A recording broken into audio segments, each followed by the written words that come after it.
Today my talk is what is answered prayer, and I was thinking answered prayer is finding your way off of Lazy Dog Road. I think he got it. But there might be some other things in our life that we want to consider. So I'm just going to ask a question. Have you ever had sleepless nights where you were trying to fix your life? Even if it wasn't sleepless nights, do you find yourself planning and scheming to make your dream come true just the way you want it to come true? And then all of a sudden, just about the time you think you got it all worked out, life comes along and hands you something completely different. Well, my friends, this is called the cosmic glitch. It's actually the divine spirit working on our behalf. I know that we have all heard the saying, life is what happens while we're making other plans. Yeah. Well, what is that life? What is that life that happens while we're making other plans?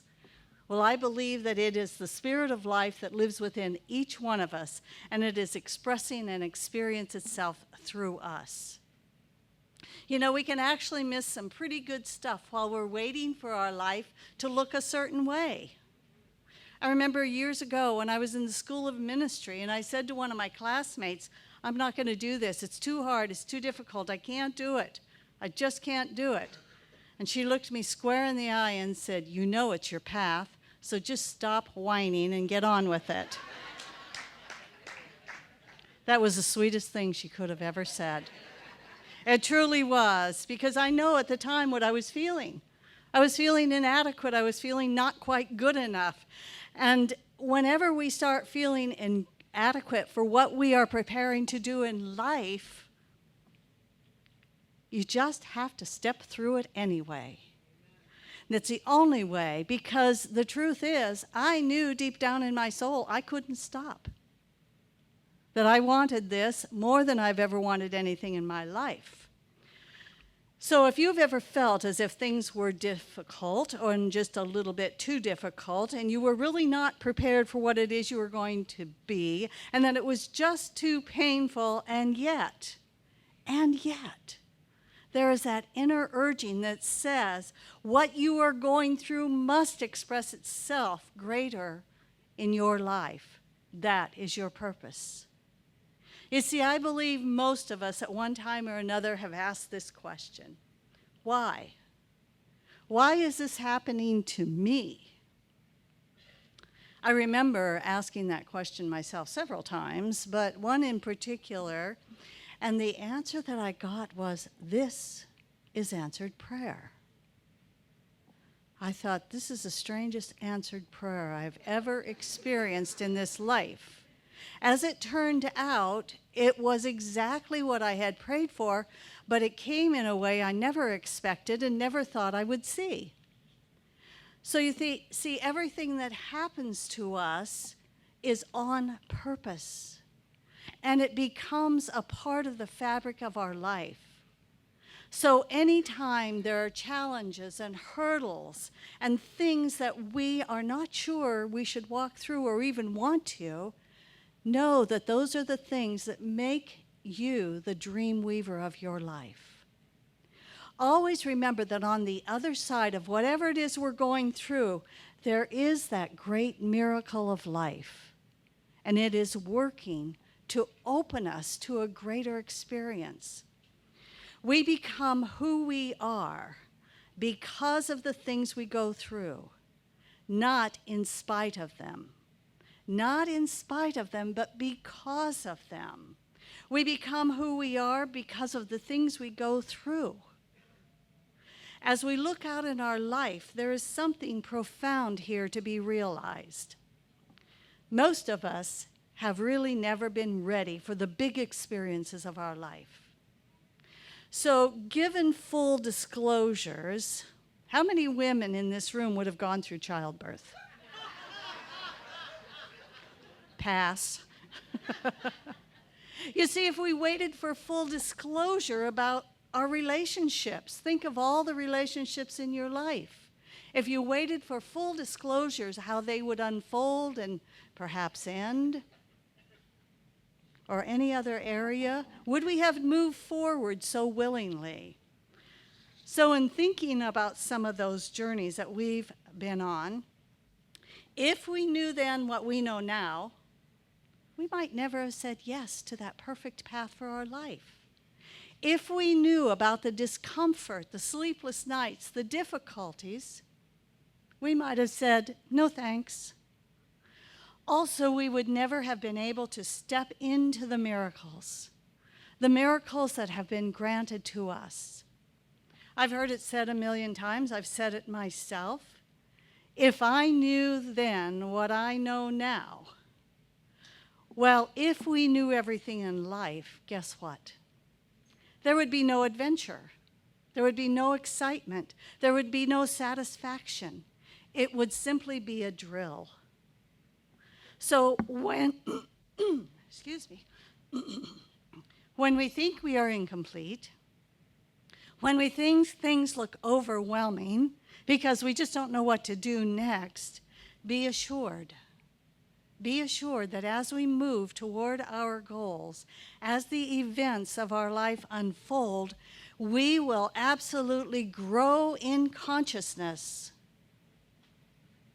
to meet the challenge. We will always grow in consciousness to meet the challenges of our life. And the reason is because the glory of God is always, always preparing us for what we are moving toward.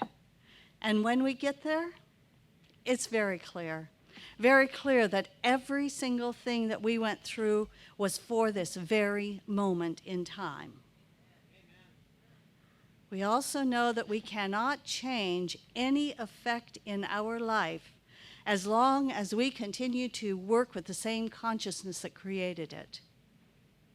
We cannot hope for an answer to our prayer or our deep, profound healing if we are working with what we already know. What we know is safe, and that does not open our consciousness.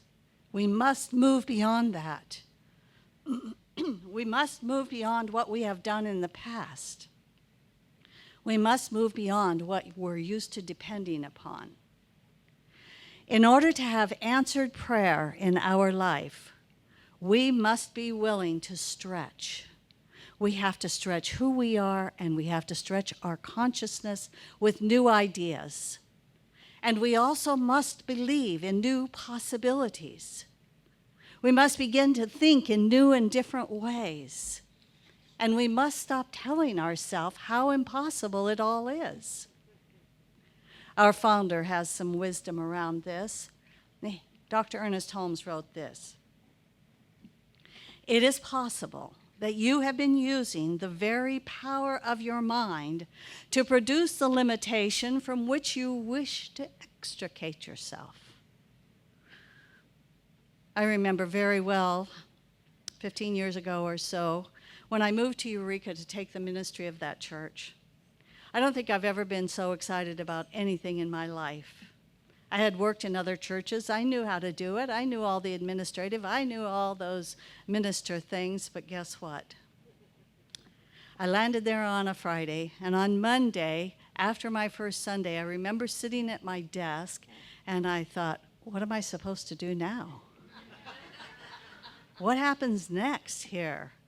Oh yeah, I had been schooled, I had been trained, we are prepared, but it's different. It's different when you're sitting in that chair, you're standing at that podium.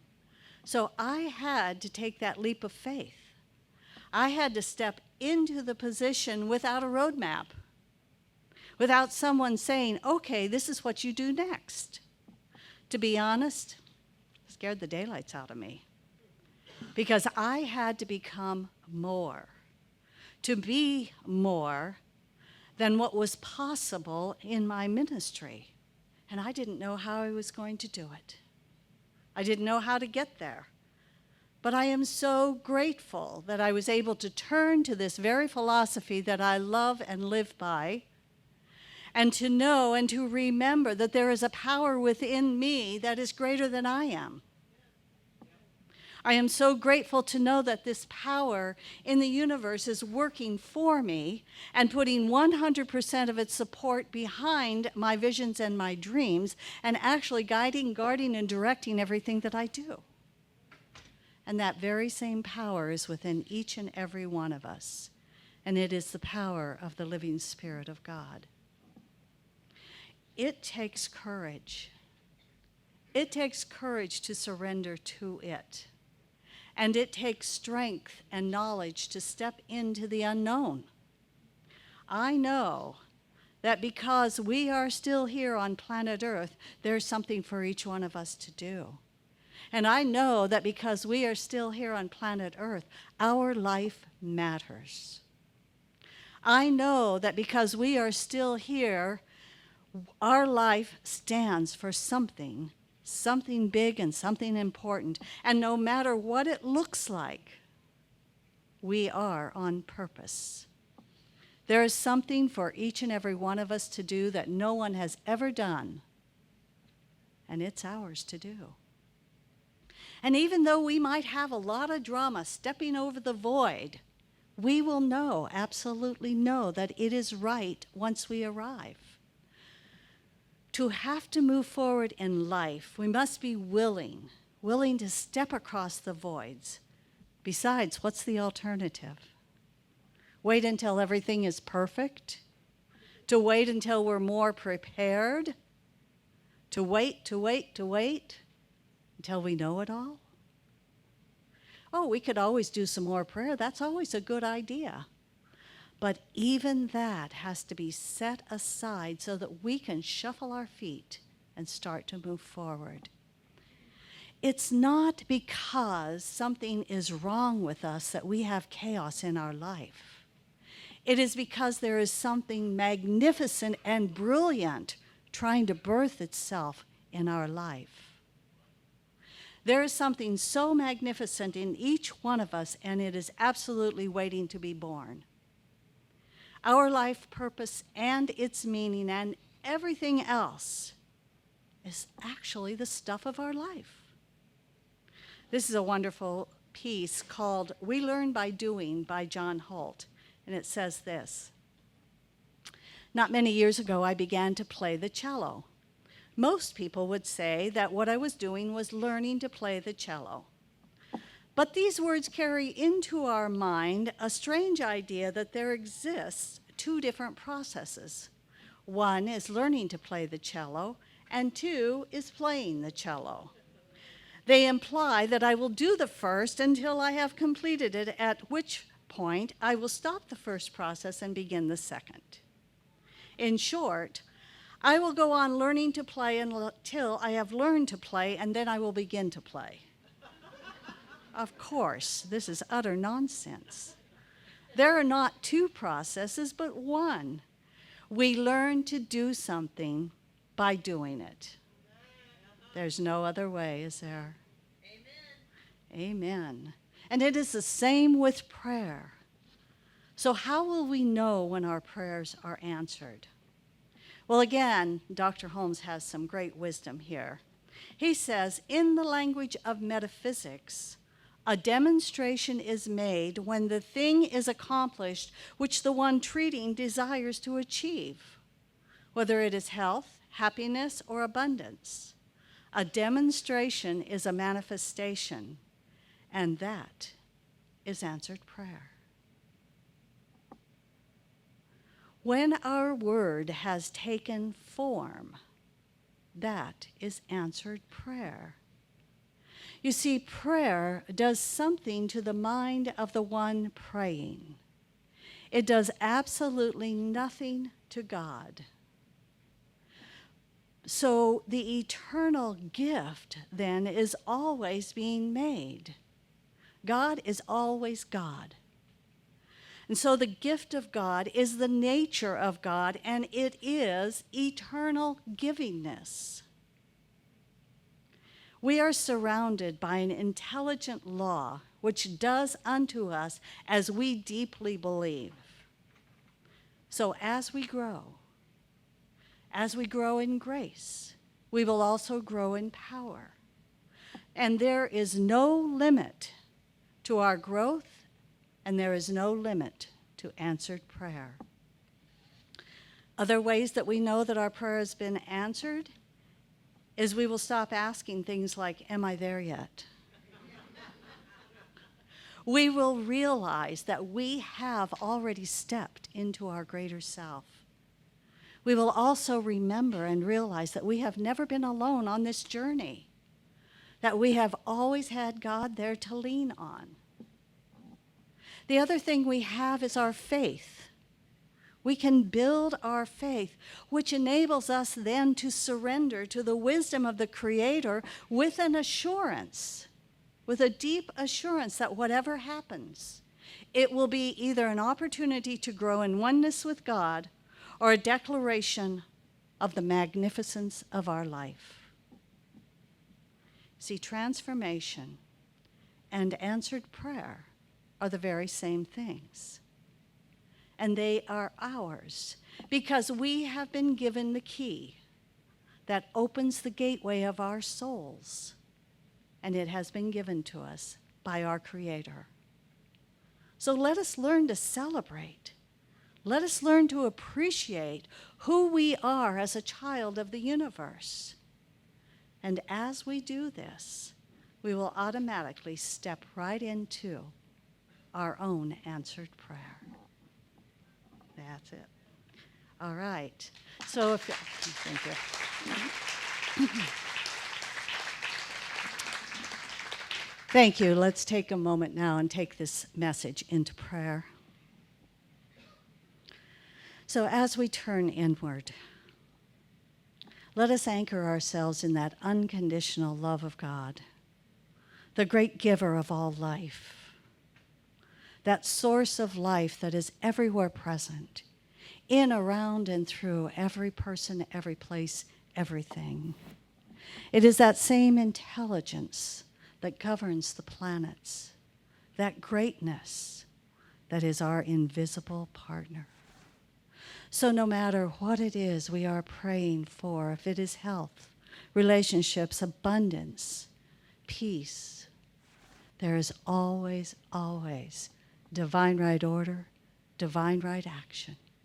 And as we open our hearts to the greater us that is being birthed in every moment, I know that that infinite wisdom that is at the very center of who we are is our guiding light. And it brings to us and through us everything that we need to step into our vision, to step into our dreams, to step into our goals, to step into the greater us. And I know that that sacred spirit will guide and guard, direct and protect all that we are, all that we do. So I simply know this to be true. I let it be, and so it is. All right.